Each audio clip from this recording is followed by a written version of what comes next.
আজকের প্রসঙ্গ ইস মাছলি গন্ধ ছাড়তা হ্যায়, গন্ধি লোকজন সব বঙ্গাল মে। ভাবতে পারছেন আমরা যারা মাছে ভাতে নেতাজি সুভাষের, বিনয় বাদল দীনেশের জাত, তারা মাছ খাবে না বলে আদেশ জারি করতে শুরু করে দিয়েছে ভারতের বিভিন্ন প্রান্তে এবং আমাদের কলকাতাতেও।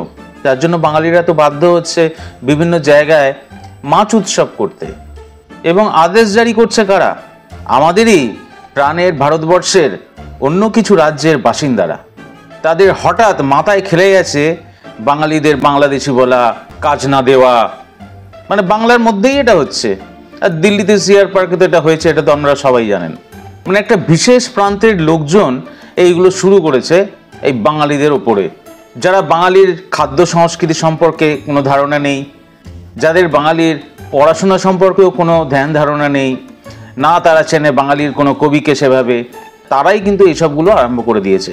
বাঙালি বিদ্বেষী এরা, ঠিক বলেছেন। এই বাঙালি বিদ্বেষী লোকজন নিজেরা নিরামিষ বলে মানে আমাদেরও শাকসবজি মানে গাছপাতা খেয়ে থাকার জন্য আদেশ জারি করে। যারা বলছে তাদের থেকে অনেক বেশি প্রকারের গাছপাতা বা শাকসবজি এই বাঙালিরা কিন্তু খেয়ে থাকে। আমি তো বলবো যারা বাঙালিদের মাছের থালায় থাবা বসায় তারা বাংলা ও বাঙালিদের হিংসে করে। কারণ তারা জানে যে বাঙালিদের রাজকীয় লাইফস্টাইলের যে সমৃদ্ধতা, সেখানে তারা কখনোই পৌঁছতে পারবে না। একটা মাছ কিনতে গেলেও তো 400, 500, 800 বা 1000 টাকা লাগে, কি লাগে তো। ওরা ভাবে বাঙালিদের হাতে এত পয়সা কোত্থেকে আসে। বাংলাকে তো খালি বলা হয় যে কাজ নেই, কাজ নেই, কাজ নেই, কাজ নেই, কানের কাছে বাজিয়ে যাওয়া হয়, তাই না? কিন্তু বাঙালিদের হাতে এত পয়সা কোত্থেকে আসে? এই ভূমিটা মাছে ভাতে বাঙালিদের ভূমি। এই ভূমিটা মাছে ভাতে বাঙালির জন্য সমৃদ্ধ। নদী ও সমুদ্রমাতৃক রাজ্য এটা। রিসেন্টলি দিল্লিতে চিত্তরঞ্জন পার্কে একটা ঘটনা সামনে এসেছে। মানে মেজর যে মিডিয়াগুলো, বাংলা যে মিডিয়াগুলো আছে, সেখান থেকে আমরা কিন্তু খবরগুলো জানতে পারি না, কারণ সেখানে প্রকাশিত হয় না। কিন্তু এই ইউটিউবের মাধ্যমে কিন্তু আমরা এগুলো সামনে এসে যায়, আমরা জানতে পারি।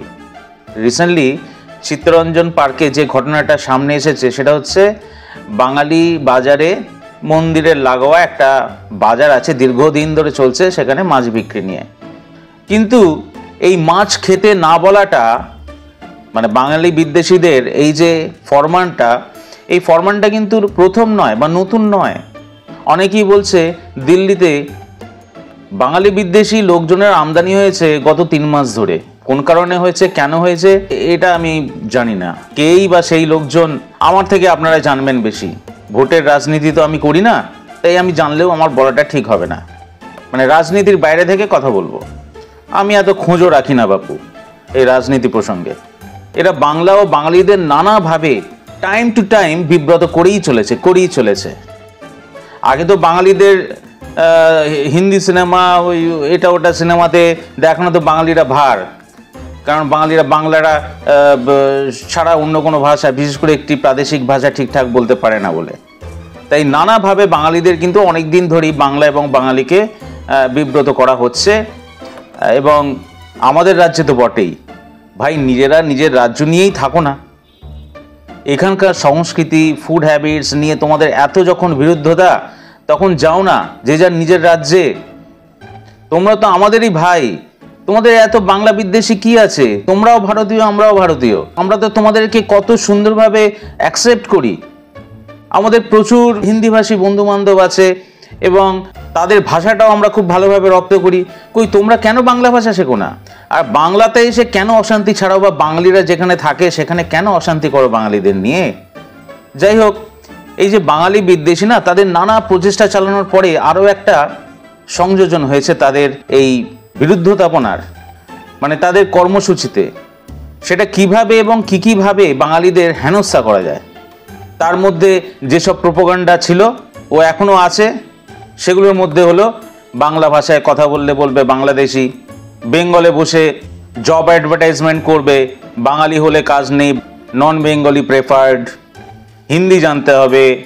মানে বাঙালি হিসেবে আমরা খুবই দুঃখ পাই। আমরা প্রতিবাদ করছি না, আমি শুধু আপনাদের সাথে শেয়ার করছি।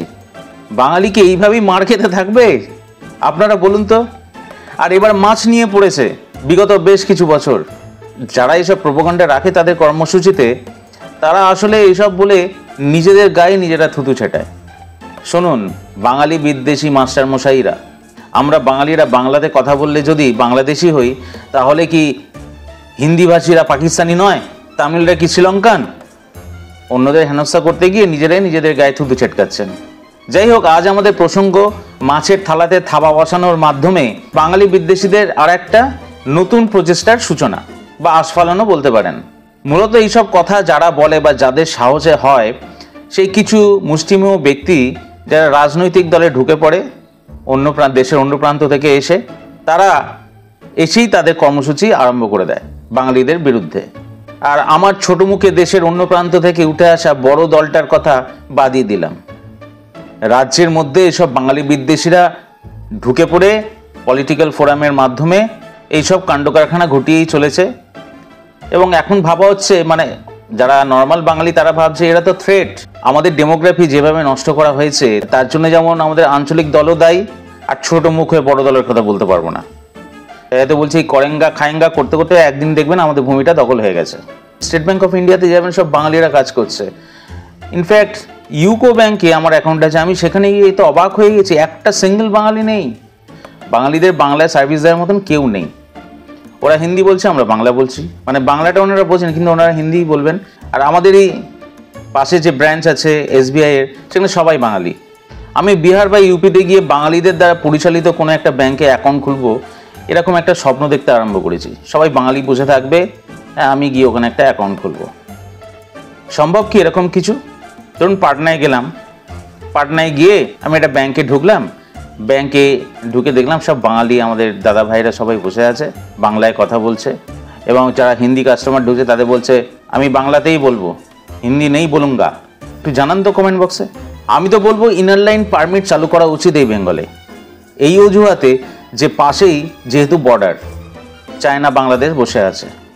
আবার মাছে ফিরে আসি। আরে ভাই, মাছ আমাদের বাঙালিদের স্টেবল ফুড। ডাক্তারি শাস্ত্রে বলে মরণাপন্ন যারা রোগী তারা মাছের ঝোল খাও আর মুরগির ঝোল খেয়ে পুনরায় স্বাস্থ্য ফিরে পাও। এটা ডাক্তারি শাস্ত্রেই বলে এবং ডাক্তাররা এইভাবেই কিন্তু প্রেসক্রাইব করে। তখন বাঙালি বিদ্বেষী যারা, তাদেরও কিন্তু ডাক্তাররা এই মাছ এবং মাংস কিন্তু প্রেসক্রাইব করে। মাছ খেয়েই ঘরে ঘরে বাঙালিরা নেতাজি হয়েছে একটা সময়। দেশ স্বাধীন করার পেছনে প্রধান ভূমিকা এই মাছে ভাতে বাঙালিদেরই ছিল।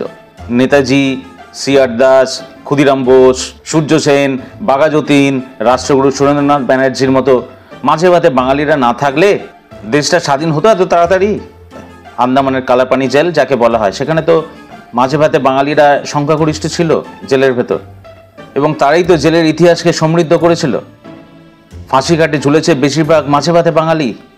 সেই ফাঁসিঘাটে যারা ঝুলেছিল তারা ক্ষুদিরাম বোস, প্রদ্যুৎ ভট্টাচার্য, সত্যেন্দ্রনাথ বোস, কানাইলাল দত্ত, দীনেশ গুপ্ত, বসন্ত কুমার বিশ্বাস, এদের কথা ভুলে যায় কেউ? এরা তো সেই মাছে ভাতে বাঙালি। এরা হাসতে হাসতে প্রাণ দিয়েছিল আমাদের এই ভারত ভূমির জন্যে। বিবেকানন্দ প্রথমজন, তিনি একজন বাঙালি, যে কিনা ইন্টারন্যাশনালি আমেরিকাতে গিয়ে আমাদের হিন্দু ধর্মের প্রচার করার দায়িত্ব নিয়েছিল এবং প্রচার করেছিল, এবং আজও সেটা ইতিহাস। বাঙালি বিদ্বেষীরা কজন জানে এদের নাম, এদের সংস্কৃতি, এদের কালচার, এদের ফুড হ্যাবিটস কজন জানে? আজকে তো স্বাধীনতার আরামের চেয়ারে সবাই আমরা বসে আছি, সব ভুলে গেছি।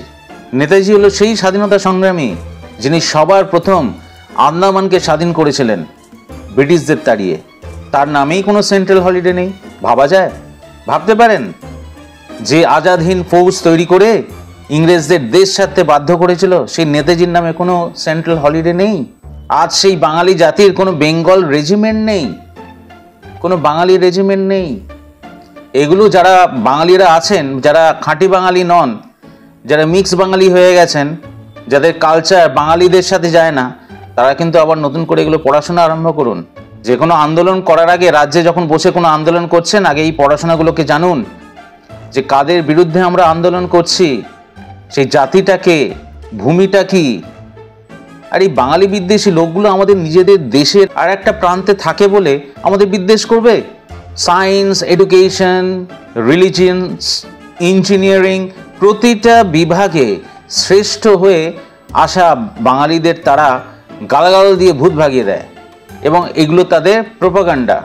তাদের কর্মসূচিতে এটা একটা প্রধান জায়গা নিয়েছে এবং তাদের সাথে তাল মিলিয়ে অনেক বাঙালিও কিন্তু আজকে ভাগ হয়ে গেছে। তারা আমাদেরই ভাই, কিন্তু তারা এই রাষ্ট্রের, এই ভারতভূমির বিভিন্ন অংশ থেকে বিলং করে। সাউথ ইন্ডিয়ান স্টেটস যারা আছে তাদেরও কিন্তু এই ধরনের বিদ্বেষীরা ভালো চোখে দেখে না, অনেকটা আমাদেরই মতো, আমাদের যেমন তারা দেখে। তবে তাদের বিট করতে পারে না, কারণ তাদের মধ্যে ইউনিটি অনেক বেশি। সেই সাউথ ইন্ডিয়ান স্টেটসগুলো মনে করে আগে জাতি, আগে ভাষা, আর বাঙালিরা হচ্ছে সফট টার্গেট। বাঙালিরা মাছ খেলে রোহিঙ্গা বা বাংলাদেশি তকমা দিচ্ছে দেশের অন্য প্রান্তের লোকজন। ভেবে দেখুন, আমাদের দেশেরই বিভিন্ন জায়গায় থাকা একটা পার্টিকুলার বলয় থেকে এই বাঙালি বিদ্বেষীরা উঠে আসছে এবং বেঙ্গলের ক্যাপিটাল কলকাতাতে ঢুকেও তারা শুরু করে দিয়েছে মাছ খেতে দেবে না, গন্ধ ছাড়তে হয়।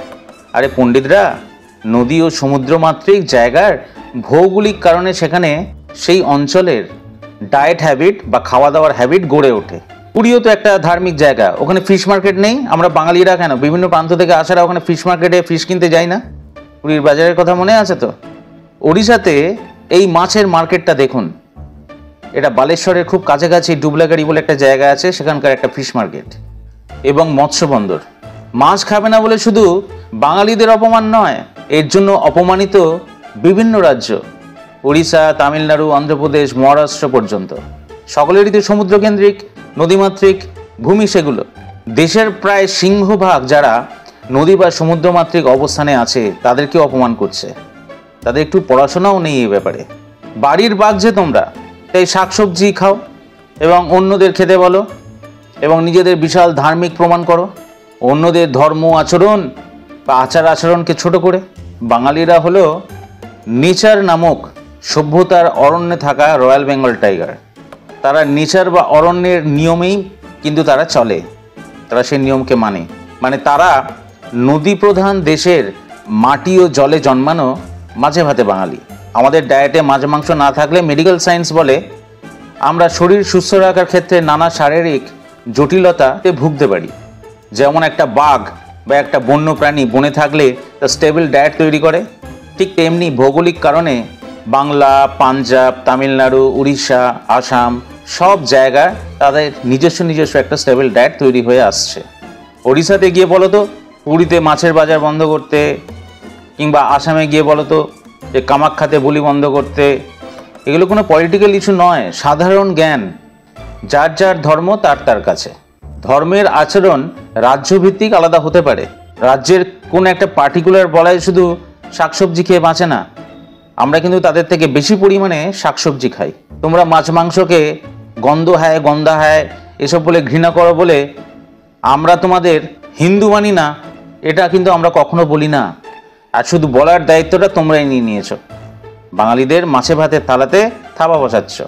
এসব তাণ্ডব করা লোকজনেদের বাংলা ও বাঙালির সংস্কৃতিতে কোনো ভূমিকা নেই, আর তারা তাই বাংলার রাজনীতিতেও অনেকটা পিছিয়ে আছে বা থাকবে। কারণ তোমরা নিজেদের বাঙালি বিদ্বেষী বা বাংলা বিদ্বেষী হিসেবে পরিচয় নিজেরাই দিচ্ছ। মানুষ সবার কালচারকে সম্মান করে, সবার সংস্কৃতিকে সম্মান করে, এটাই ভারতীয় ইতিহাস যুগ যুগান্ত থেকে চলে আসছে। হঠাৎ করে পরিবর্তন করার এই যে একটা বিদ্বেষ তৈরি করা লোকেদের মধ্যে, এগুলোকে ভুলে যাও। আমরা সবাই তো ভাই, সবাই এক হয়ে থাকি, এগুলো কেন? চলো মাছটা ভালো করে খেতে হবে। আমার বাড়িতে আজকে মাছ হয়েছে, মাছ এখন আমি খাবো। আর হ্যাঁ, খাঁটি বাঙালি ভাই বোনেরা, তোমাদের বাড়িতে আজকে কি মাছ হয়েছে সেটা আমাকে লিখে জানাও, জমে যাবে পুরো। খাঁটি বাঙালিরা আমার সাথে থাকবেন আমার এই চ্যানেলে। এলাম, দেখা হবে পরের এপিসোডে।